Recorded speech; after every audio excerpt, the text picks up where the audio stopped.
நம்ம சேனலில் என்ன பண்ண போகிறோம் அப்படின்னு பார்த்தீங்கன்னா, கேழ்வரகு மாவு வச்சு எப்படி முருங்கைக்கீரையில் அடை செய்யலான்னு. முருங்கைக்கீரை 2 கப் எடுத்துக்கோங்க, கேழ்வரகு மாவு 2 கப் எடுத்துக்கோங்க, நறுக்கின வெங்காயம் 1 கப் எடுத்துக்கோங்க, கருவேப்பிலை ஒரு 5-6 எடுத்துக்கோங்க, பூண்டு ஒரு 5-6 எடுத்துக்கோங்க, ஒரு காஞ்ச மிளகா எடுத்துக்கோங்க, 2 டேபிள் ஸ்பூன் மிளகாத்தூள் எடுத்துக்கோங்க, சும்மா 1 டேபிள் ஸ்பூன் வந்து பார்த்தீங்கன்னா வெல்லம் எடுத்துக்கலாம். அதுக்கப்புறம் கொஞ்சமாக தேவையான அளவுக்கு உப்பு எடுத்துக்கோங்க. இப்போ கடாயில் எண்ணெய் ஊற்றிக்கோங்க. எண்ணெய் ஊற்றிட்டு எண்ணெய் காஞ்ச உடனே கடுகு, உளுத்தம்பருப்பு, கடலைப்பருப்புலாம் போட்டுடுங்க.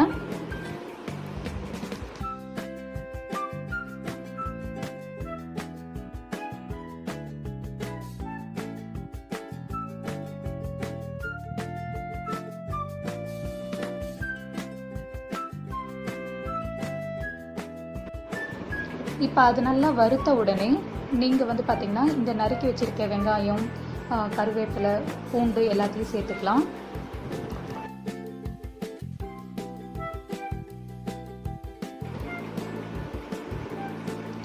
இப்போ நீங்கள் 2 டேபிள் ஸ்பூன் மிளகாத்தூள் ஆட் பண்ணிக்கோங்க. தேவையான அளவு உப்பும் சேர்த்துக்கோங்க. சேர்த்துக்கின பிறகு இது எல்லாத்தையும் நல்லா கலரி விட்டுட்டே இருங்க.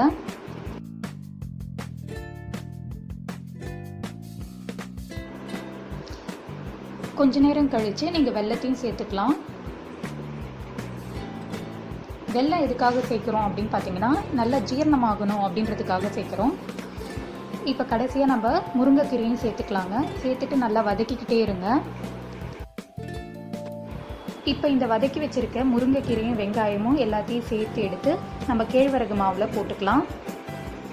இப்போ தண்ணி கொஞ்சம் ஊற்றி இந்த கேழ்வரகு மாவோடு சேர்த்து எல்லாத்தையும் மிக்ஸ் பண்ணிக்கோங்க. சப்பாத்தி மாவு பதத்துக்கு நல்லா வர மாதிரி பிசைஞ்சு வச்சுக்கோங்க.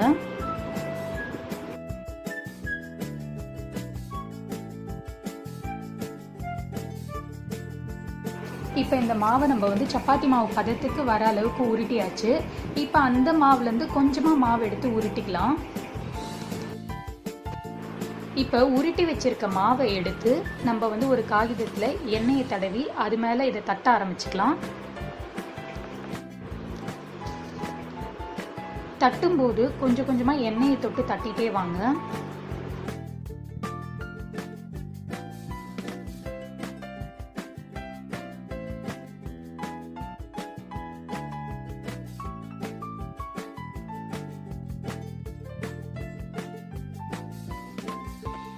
கேழ்வரகு மாவும் முருங்கைக்கீரையும் சேர்த்து செஞ்ச அடை இப்போ தயாராக இருக்குது. அதை எடுத்து இப்போ நம்ம வாணலியில் போட்டுடலாம்.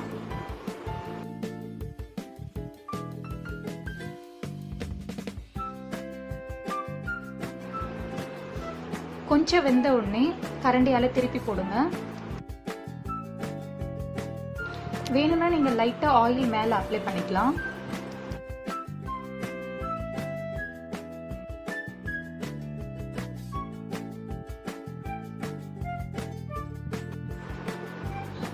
நல்லா வேகணுன்றதுக்காக இப்போ நம்ம கரண்டியால் நம்ம நல்லா திருப்பி திருப்பி போட்டுக்கலாம்.